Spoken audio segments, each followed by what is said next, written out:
Police departments across the state are being double billed and you're paying the price. Tonight, a KARE 11 investigation exposes how your taxpayer dollars are being wasted on things that have already been paid for. In fact, our investigation has already sparked a criminal investigation by the state. Here's KARE 11's AJ Legault with double billing the badge. At the Maplewood Police Department, the hunt under the hood is on. It should be in the car, right, because we did not get a deduct. What can't be located, I don't see it. by the city mechanic is an engine block heater. I'm not seeing one. We didn't either, But Police Chief Paul Schnell's department paid for an engine block heater. and it's not on the car. Just one example in a KARE 11 investigation that has already sparked a criminal investigation. This is widespread. And uncovered, Minnesota taxpayers charged hundreds of thousands of dollars for features on police vehicles that are either not there or, in many cases, like with this spotlight, were paid for twice. We've been paying $187 for those. Under the state-issued contract for police SUVs, it spells out what must be included in the standard base package at the contracted price. There's engine block heaters, rear windows that can't be rolled down from the back seats, spotlights, and heated mirrors. But when KARE 11 went line by line over Maplewood PD's vehicle purchases, we found they were charged an extra $79 for engine block heaters, $187 for the spot lamps, $53 for the heated mirrors, and $30 to make the rear windows inoperative. Based on the findings that you've uncovered here, we've paid for items as add-ons that were or should have been included in the base price of a car. Double billed. Double billed. Chief Schnell is now checking I don't see every one of his squad the heater plugs at all. to see if he got what he paid for. And he's not the only one. Clearly you don't have two spotlights here. No, just one spotlight. South St. Paul Police Chief William Mesrick paid $392 for upgraded LED spotlights on his SUVs. We found the LEDs draw less on the batteries. But we found he also paid $200 for the standard halogen spotlights included in the base price per the state contract. Spotlights that are not on the car and for which he received no credit. And so you didn't know when you upgraded these you should have been getting a credit for the one that was already coming standard? No, we weren't aware of that. Purchasing records show South St. Paul also paid double for heated mirrors, engine block heaters, and for those back window switches not to work. It was probably a couple $100 a car that we're paying too much for. A couple $100 per car may not sound like all that much, but consider the dealership that has the roughly $15 million a year state contract sold 558 of the Ford Police Interceptor SUVs last fiscal year alone.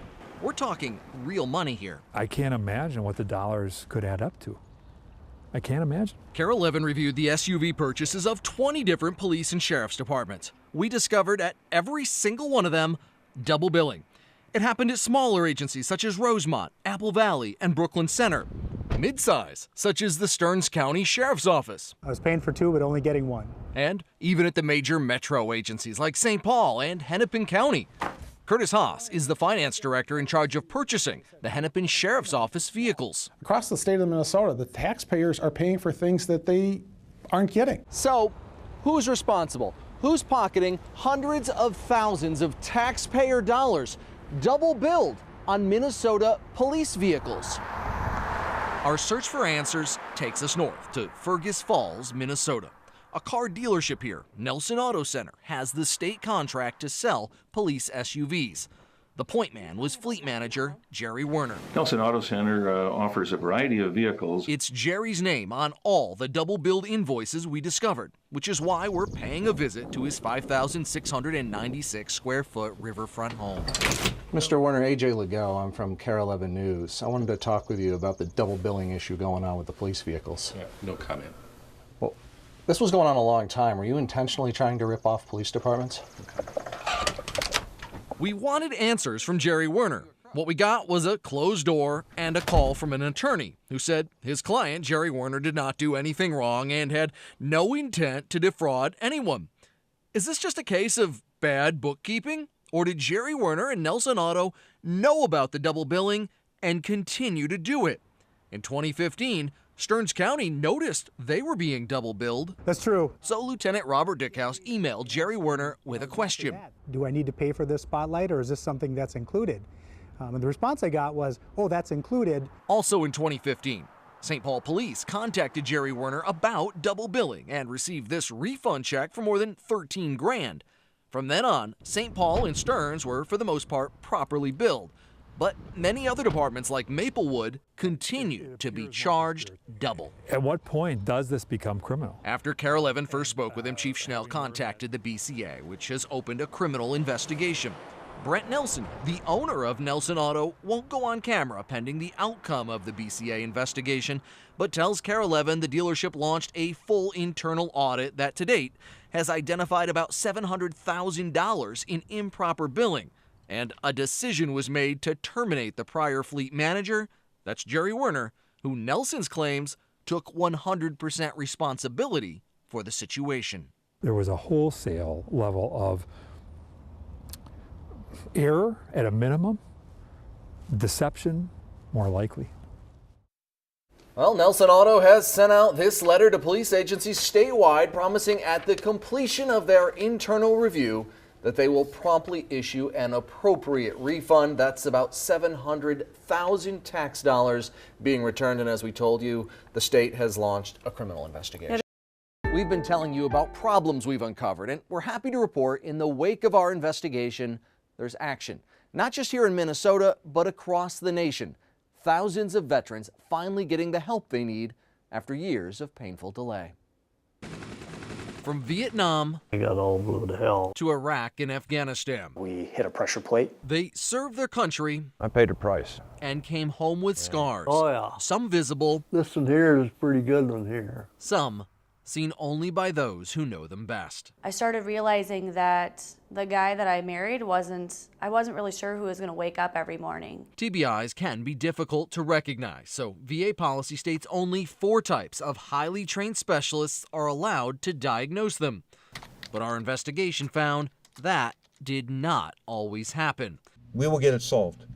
That's all what's important, AJ. We'll get it solved. VA Secretary Bob McDonald, appointed by President Obama to clean up the VA, promised to get to the bottom of the TBI testing debacle. We're going through it with a fine-tooth comb nationally to make sure we get all those veterans in and we get them what they deserve. During the summer of 2016, the VA completed that internal review Secretary McDonald promised, and what they found was bigger than anyone expected. This is not just a Minnesota problem now.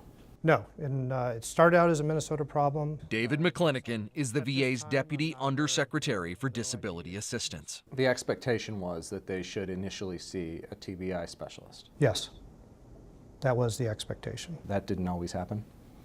That's correct. From the data that we have now, we know that that did not happen for those 24,000 veterans. 24,905 veterans to be exact, according to Carol Evans' analysis of VA records. We filed Freedom of Information, FOIA requests for that data showing just how many improper exams were done at every VA facility in every state in the country. Here in Minnesota, we learned 1,059 veterans were impacted. North Carolina had the most, nearly 3,000.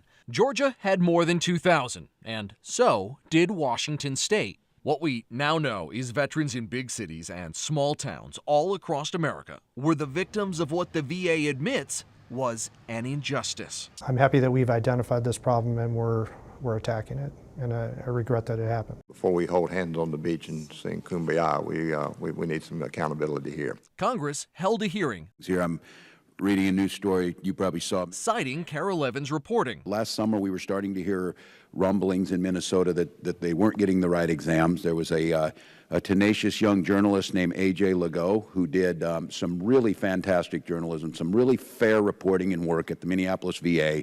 The VA's fix is to notify the affected veterans like Nate Anderson, the survivor of this powerful blast, that they're now eligible to have a qualified specialist re-examine them. They were able to properly examine and diagnose me. At the Minneapolis VA, so far, nearly half of veterans like Nate, who were previously told they did not have a TBI, No diagnosis, yeah.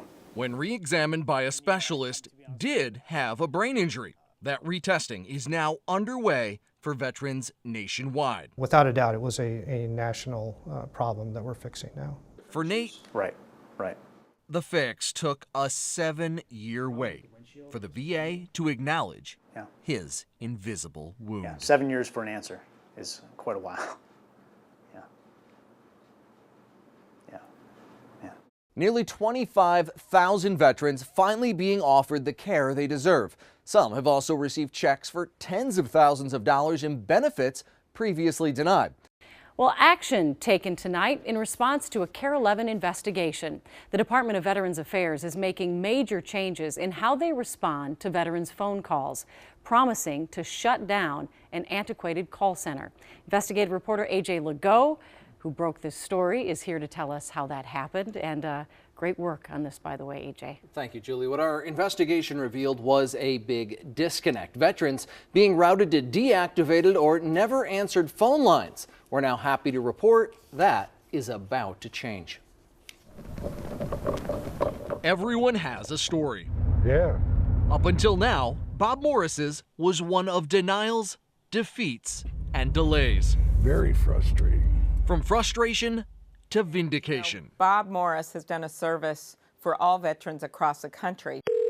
Earlier this week, we told you how the Avon, Minnesota veteran had been waiting for more than a decade, trying to get benefits for serious health problems he thinks were caused by exposure to Agent Orange in Korea. Here is my medication drawer.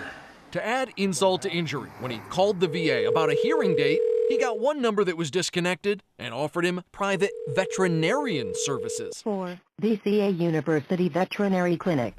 And another The phone's ringing. that rang repeatedly without being answered. Congress took immediate notice. I don't think this would have happened if you hadn't worked with Bob and brought this to the Veterans Affairs attention, because this was just an outrage and we got right on it and got. Senator Klobuchar tells us the Department of Veterans Affairs is now going to shut down the antiquated call center for benefits claims that Bob was routed to. 90,000 calls a year were going into it, but it could only handle 5 calls at a time. Everyone else, like Bob, just got disconnected without warning. It's just ridiculous, and so they are changing that and getting rid of that. Starting in May, all benefits appeals calls like Bob's will be routed through the modernized National Call Center, where wait times on the line average less than 2 minutes. They are not just fixing this for Bob, they have pledged to fix it for all people in his position. The senator also said the VA has promised to expedite Bob's appeals hearing so he can finally find out just what is going on with his benefits claim. That is so great because, you know, I think we've all had that feeling where we feel kind of powerless and there's a big system set up against you and you can't get through to anybody. Yeah. So I'm He sure that was must just be... in this wheel of never Yeah. getting anywhere, so he is super excited tonight. He and thousands of veterans will be very excited.